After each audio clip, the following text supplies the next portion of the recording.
Hello there. Hello and welcome back to the D-COT disCast. I'm your host Steve and today is Friday, February 17th, 2023.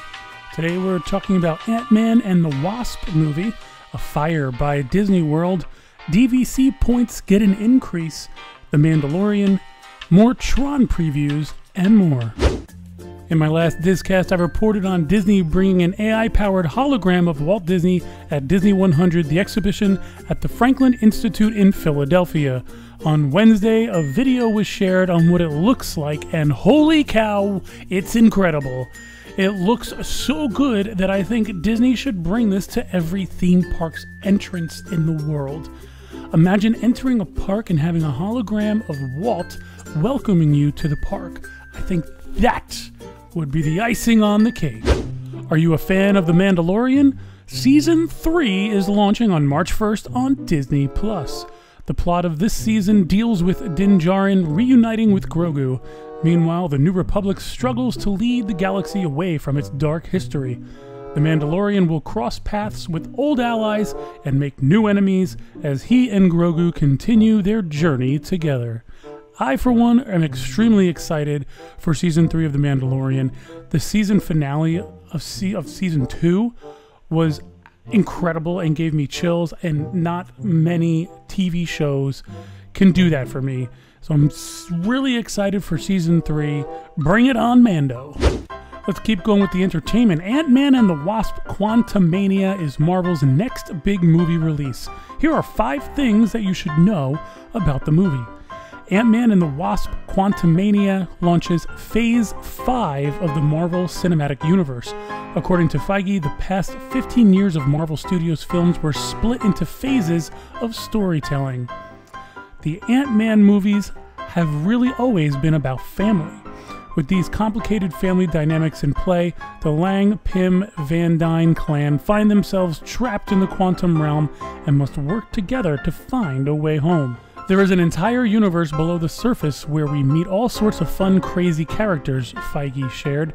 Director Peyton Reed described the quantum realm as a bizarro, whacked-out world which the filmmakers worked on for 3 years.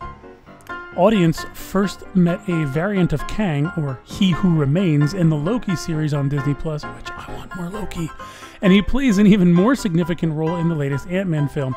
Kang is a time-traveling supervillain who is also a Nexus being, which leaves this idea of variants. There's multiple versions of Kang. Ant-Man's signature humor is alive and well. Actor Michael Douglas said audiences particularly enjoy the Ant-Man movies because they, quote, bring a vulnerability to these superpowered characters that we see in a lot of Marvel films, and a sense of humor that I think is really a pleasure, end quote. Ant-Man and the Wasp: Quantumania opens in theaters nationwide on February 17th, 2023. Moviegoers should stick around for both mid-credit and end-credit sequences. A huge fire broke out yesterday near Disney World. Fox 35 Orlando reported that a large fire broke out at a plant nursery in Osceola County, Florida, where hundreds of plastic planters were ablaze. Officials said that nearly 2 acres were burning initially. That later spread to 5 acres. Smoke could be seen from nearly 13 miles away, right over Disney World. There are no reported injuries. I live 25, 30 minutes away from Disney World. I didn't see any smoke. There was no issue here. So I'm not really sure how far away that it's affecting anybody. But we're all safe here. And I hope that that fire at this point is under control and everybody is safe. DVC and annual pass holder TRON previews opened up yesterday. I was very lucky to grab a DVC preview, but the annual pass holder one filled up after I was sitting in the queue for 2 hours. I queued it up as soon as possible, but I still didn't make it in time. It all filled up, so luckily I got the DVC. No worries. As you know, though, I already rode TRON on Monday with the cast member preview. Thank you again, Michelle. And I was not impressed. Listen to our disCast from Wednesday for the full review of TRON. Who remembers Star Wars Galactic Star Cruiser? Like, does anybody remember? Do you remember that? Like, that was a thing for a little bit, and then it kind of went away. But I think we're all in the same boat for forgetting that. I don't think that's abnormal because, newsflash, this might not come as a surprise, but attendance for Star Wars Galactic Star Cruiser voyages are still low. Like, not a lot of people are going.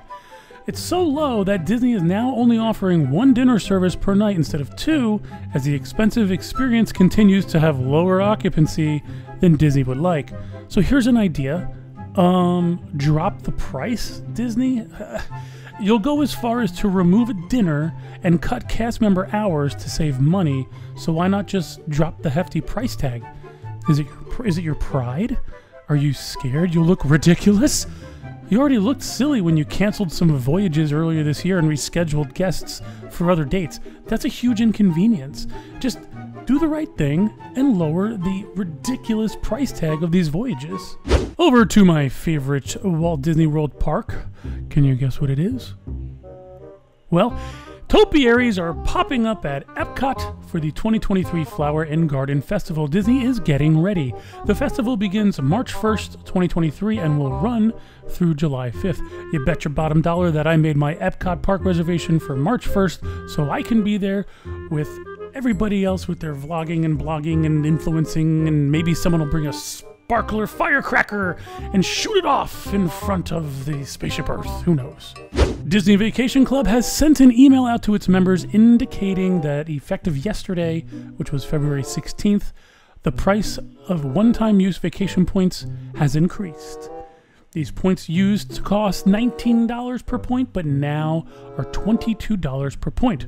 For those that don't know what the one-time use points are, they come into play if a DVC member is trying to book a trip and finds themselves a few vacation points short of what they need. They can bank, borrow, or transfer from another contract, but another thing they can do is buy some one-time use vacation points, and members can buy up to 24 additional vacation points each use year. So if you're finding yourself a little short on vacation points, you better grab that piggy bank from the attic or somewhere where you forgot and crack it open and get those pennies and quarters so you can purchase, some more of those one-time use points. Today in Disney history, on February 17, 1993, Disney's Aladdin was nominated for 5 Academy Awards. Best Sound, Best Effects, Sound Effects Editing, twice for Best Music Original Song, and Best Music Original Score. The 65th Academy Awards was presented March 29th. Well, that's it for today's D-COT disCast. Thanks for listening and thanks for joining us. We look forward to speaking with you again on Monday, and we hope you have the most magical weekend you can. Thank you!